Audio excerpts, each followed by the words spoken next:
Hola, ¿qué tal? ¿Cómo están las personas que me siguen en las redes sociales? Y justo en internet, en estas plataformas, pues me he dado cuenta, me he percatado de que desafortunadamente se han incrementado los abusos sexuales y en general, pues la violencia intrafamiliar.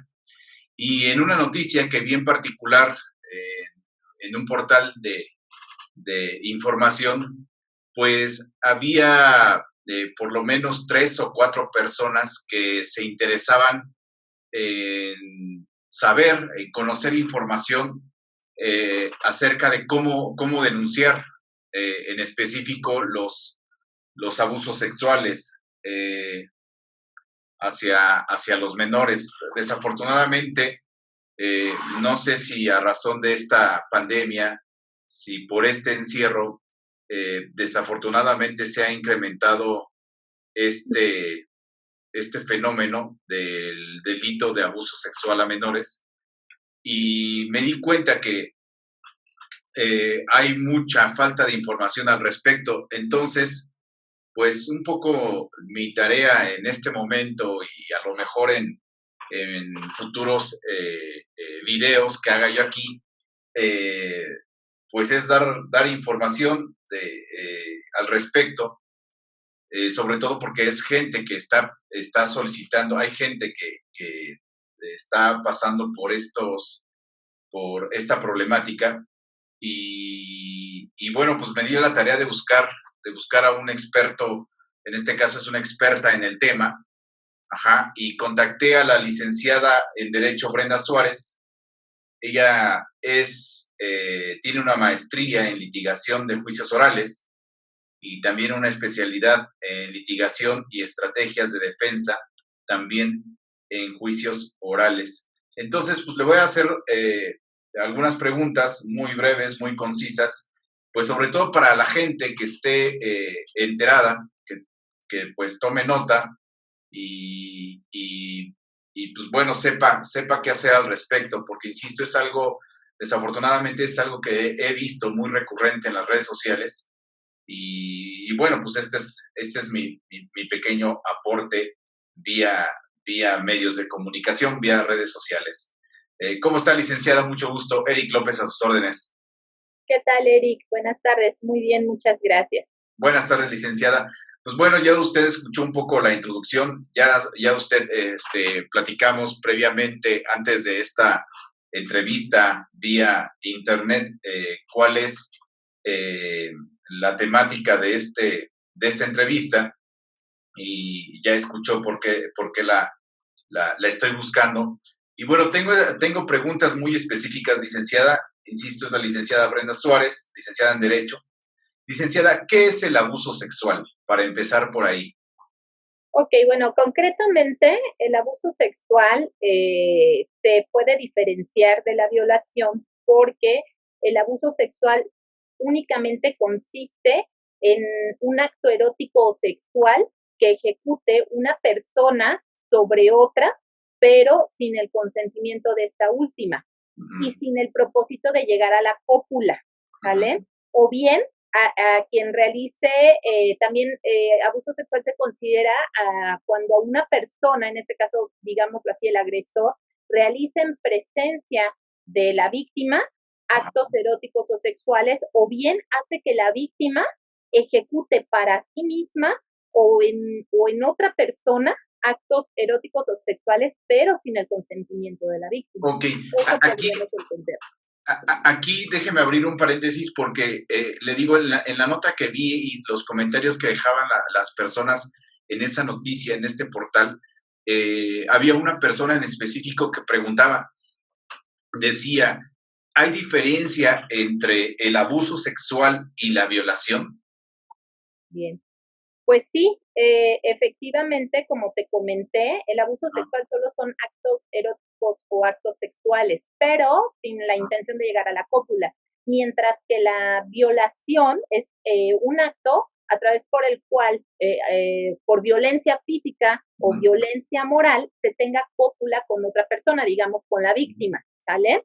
Y bueno, Evidentemente, no nada más implica la cópula, es decir, la penetración o la introducción del miembro viril en la vagina, sino también existen muchas formas de violación, porque pues la ley así nos lo maneja, ¿no? Que aquel que introduzca, ya sea por vía vaginal o anal, o en cualquier otra parte del cuerpo, algún objeto o instrumento diferente al miembro viril, a través de violencia física o moral, independientemente del sexo de la víctima, es considerado como violación. Y bueno, también hay otros tipos de violaciones que son violación equiparada, pero en general es esto. Esta es la diferencia. En el abuso no hay la introducción de algún objeto o del miembro viril, y en la violación sí. Perfecto. Licenciada Brenda Suárez, ella es licenciada en Derecho.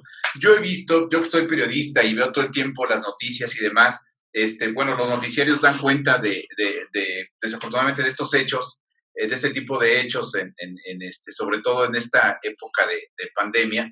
Y bueno, uno se pregunta cuando anuncian de que un niño fue abusado sexualmente y demás, pues bueno, no escuchamos por parte de los noticieros, no nos dicen, ¿y el agresor dónde está? O sea, mi pregunta es, todos nos preguntamos, bueno, ¿y ya lo agarraron? ¿No lo agarraron? ¿Es considerado esto un delito grave, licenciada?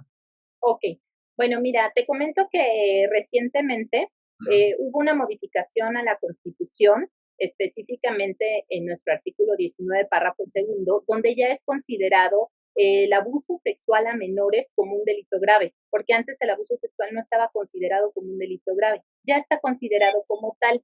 La única situación aquí es esperar a que pueda en un momento dado ya también considerarse como delito grave en el Código Nacional de Procedimientos Penales. O sea, tiene que estar empatada la Constitución con específicamente en el artículo 167, para que entonces ya de ahí pues se permita que se quede en prisión preventiva oficiosa el agresor y no salga y pues su proceso se lleve en libertad, ¿no? Entonces, bueno, sí es un delito grave ya considerado como tal el abuso sexual a menores por la Constitución, nada más falta empatarlo, que los legisladores lo puedan empatar con el Código Nacional de Procedimientos Penales, pero esto a efecto de que se queden en prisión preventiva oficiosa. Perfecto. Licenciada Brenda Suárez, insisto, cuando yo leí esta noticia, bueno, yo hice un comentario y le invité a la gente, pues que denunciara, ¿no? Porque me di cuenta que desafortunadamente había pues, varias personas, unas tres, que pues, seguramente lo estaban experimentando en carne propia, y dejé ahí un comentario, dije, denuncien y demás. Y una persona en particular, pues me contestó y me dijo, ¿cómo puedo probar? O sea, esta persona, finalmente nos contactamos, pues vía WhatsApp, y esta persona en particular me decía, es que no sé cómo comprobar que hubo un delito, un abuso sexual a este menor. ¿Cómo se podría comprobar, licenciada, en específico? Dígame. Ok, bueno, para comprobar el abuso sexual, de pronto suele ser un poco a veces complicado, sin embargo, sí se puede.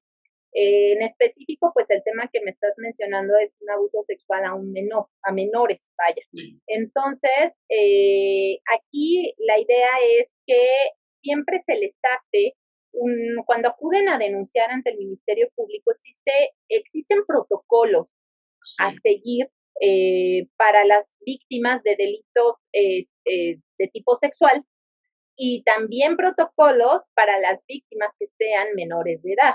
Entonces, en este sentido, parte de los derechos que tienen, en este caso los menores, es que se les haga pruebas psicológicas, es decir, que los pasen al área de psicología, la psicóloga o el psicólogo los evalúe, les haga una entrevista, y de ahí se va a derivar en un momento dado si existen rasgos de violencia sexual, en este caso de abuso sexual, pero también la víctima la pasan a una entrevista con el Ministerio Público. Obviamente está asistido, al tratarse de un menor de edad, está asistido de una persona de confianza, pero también de la psicóloga y bueno, de más personal especializado para tratar este tipo de delitos, le hacen la entrevista al niño. Obviamente no es una entrevista como se la harían a un adulto. Sí. Aquí es, evidentemente, tratan de generar empatía con el menor. Esta entrevista es videograbada.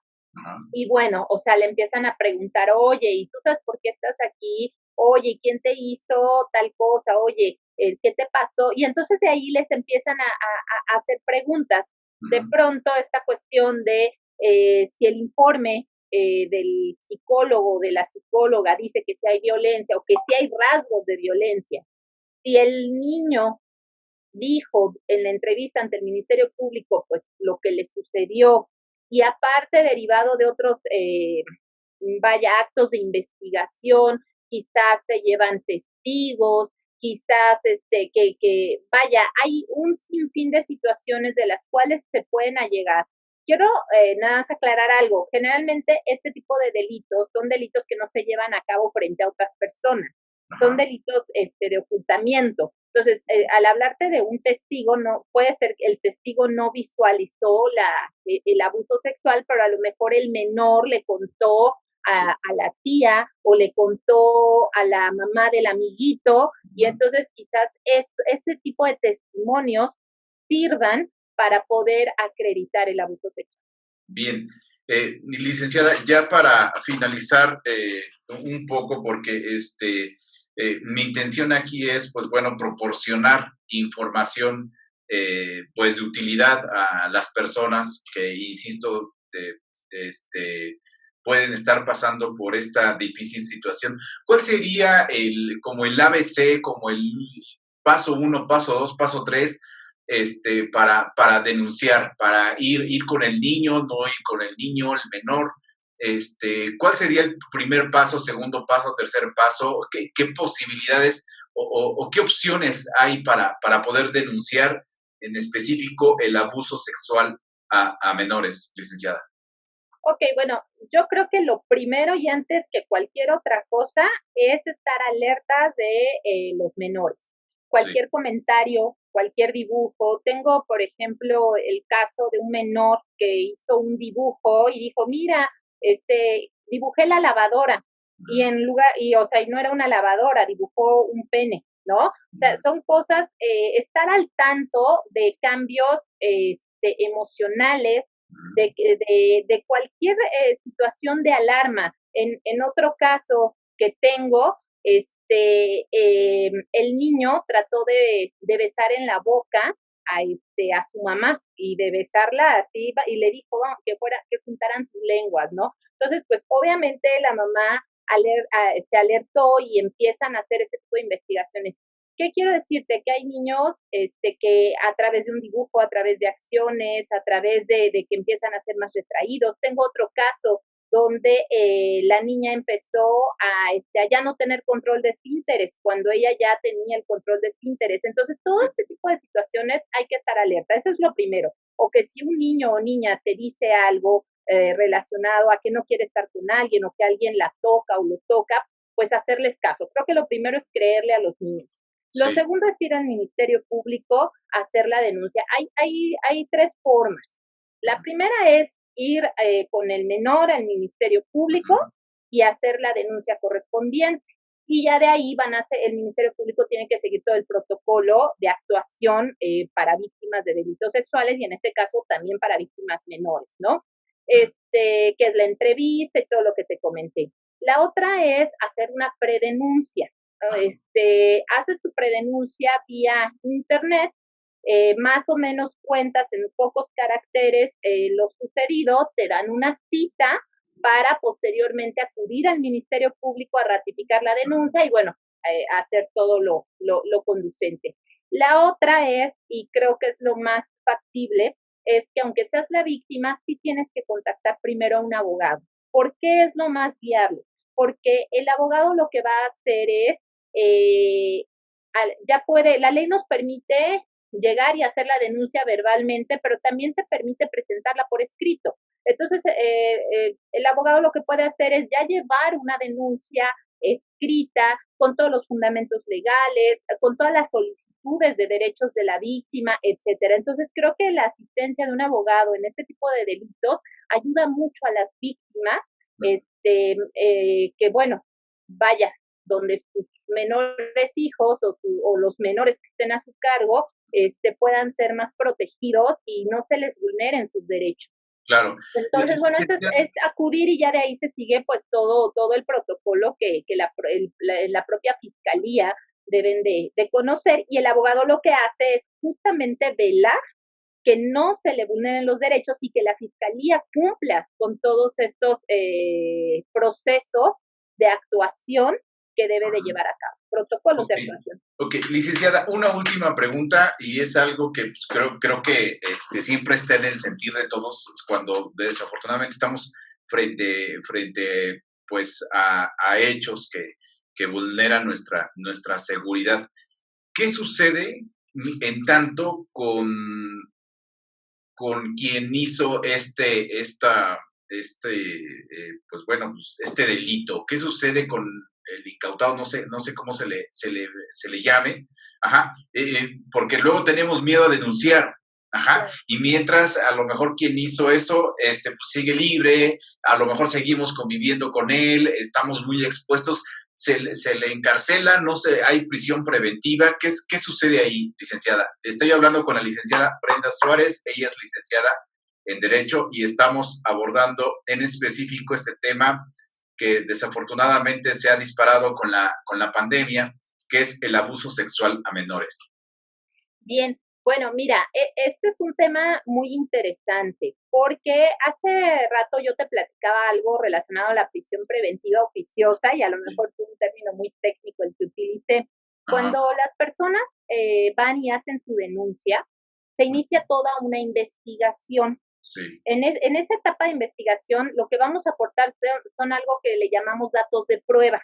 Todo lo necesario para que el fiscal diga, ¿sabes qué? Sí hay una probable participación en el delito en perjuicio del menor tal, ¿no? Durante la investigación, puede ser que el Ministerio Público sí emita una orden de restricción en donde esta persona no se le pueda acercar al menor. Sin embargo, generalmente se llevan la investigación, no le van a ir a decir al agresor, te estamos investigando por este delito. Generalmente se hace primero la investigación, el agresor no lo sabe, y posteriormente, cuando ya se tienen todos los elementos, se solicita pues que se gire la orden de aprehensión. Cuando es así, lo que pasa que hay veces que si el delito le llamamos en flagrancia, es decir, a lo mejor el agresor estaba ejerciendo actos sexuales sobre el menor y alguien en ese instante lo notó y la autoridad lo cacha haciendo este tipo de actos, pues en ese momento sí lo van a detener. El detalle es que generalmente, como te decía yo hace rato, estos delitos son de ocultamiento. Entonces, no es como que te des cuenta de manera inmediata, sino hasta que el menor, de cierta manera, te lo dice. Y a veces te lo dice ya pasada la situación. Entonces, sí se tiene que hacer una investigación, pero ya cuando tenemos todos los elementos necesarios, sí se va a girar una orden de aprehensión en contra de esta persona.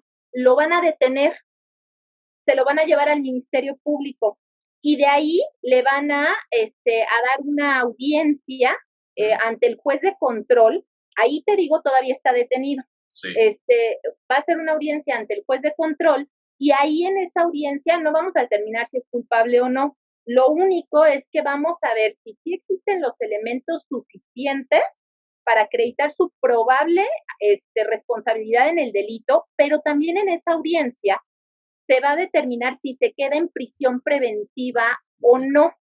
La prisión preventiva es que mientras dure el proceso, se quede dentro de la cárcel, dentro del reclusorio. Sí. Yo te decía de la prisión preventiva oficiosa porque hay delitos graves que merecen ese tipo de prisión preventiva oficiosa, que el asesor jurídico, el Ministerio Público, la víctima no tienen por qué pedirle o acreditarle al juez que existe riesgo para la víctima, y por lo tanto que le pedimos que se quede en prisión probable responsable del delito.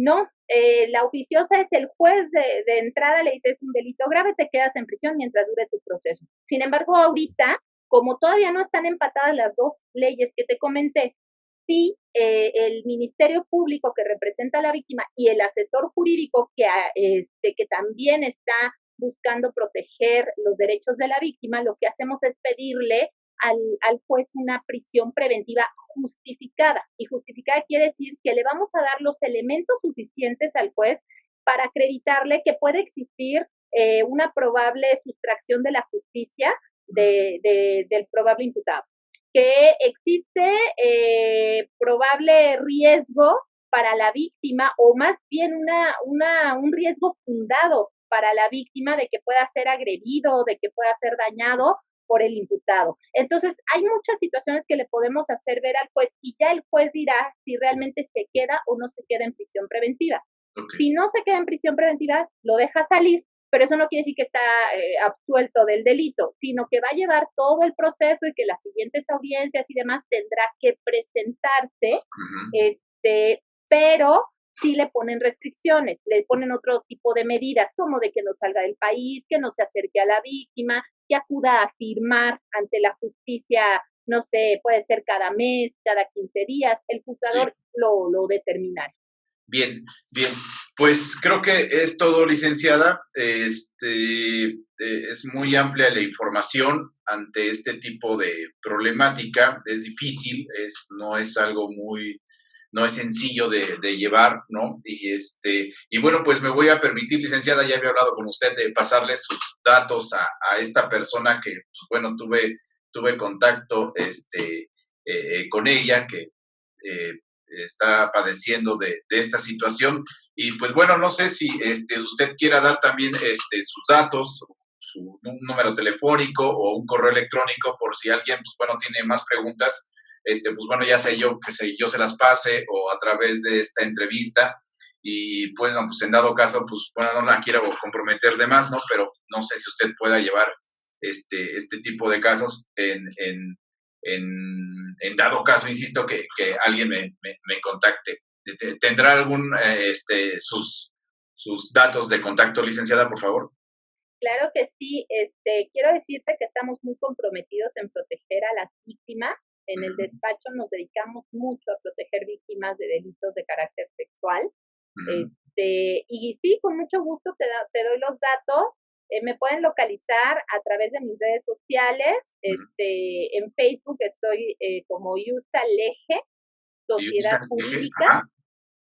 Y también a través de mi correo electrónico, yustalejejurídico@outlook.es. A través de esos medios nos pueden contactar y ya, bueno, en un momento dado ya podemos realizar un acercamiento con las personas. Perfecto. Pues muy bien, licenciada.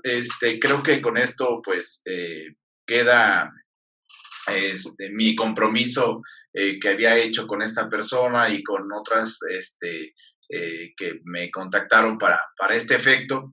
Y pues le agradezco mucho. Hablé con la licenciada en Derecho, Brenda Suárez. Ella es especialista en litigación y estrategias de defensa en juicios orales y también tiene una maestría en litigación de juicios orales. Pues le agradezco mucho, licenciada. Pásela muy bien. Muchas gracias, Eric. Igualmente. Hasta luego. Hasta luego.